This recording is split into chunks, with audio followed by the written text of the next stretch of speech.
আমি দেখলাম হেমন্ত বিশ্ব শর্মা সারদা মামলায়, রোজভ্যালি মামলায় প্রাইম অ্যাকিউজড, তাকে বিজেপিতে জয়েন করার পর অসমের মুখ্যমন্ত্রী বানিয়ে দেওয়া হলো।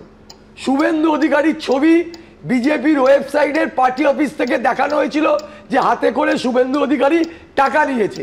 সে সময় বিজেপির লোকেরা ওকে চোর বলেছিল। আজকে বিজেপিতে জয়েন করেছে, বিরোধী দলনেতা হয়েছে ধোয়া তুলসী পাতা। পি চিদম্বরের মতো মানুষও জেল কেটেছে। আপনারা অরবিন্দ কেজরিওয়ালকে বিজেপি জেল কাটিয়েছে, হেমন্ত সোরেনকে জেল কাটিয়েছে, তারপরেও জিতেছে। বিজেপির বিরুদ্ধে থাকলে সে চোর, সে দুর্নীতিগ্রস্ত।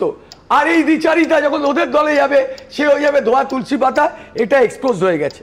সারদা মামলা 11 বছর হয়ে গেছে, 14 সাল থেকে এখনো ফাইনাল পর্বে চার্জশিট দিতে পেরেছে সিবিআই। জিজ্ঞাসা করুন, বিজেপির কেন্দ্রীয় এজেন্সিকে ব্যবহার করার জন্য বলছে। বিরক্ত কার ওপর হচ্ছে? সেন্ট্রাল গভর্নমেন্টের উপর হওয়া উচিত, কেন্দ্রীয় সরকারের উপর হওয়া উচিত। তদন্ত তো তারা করছে।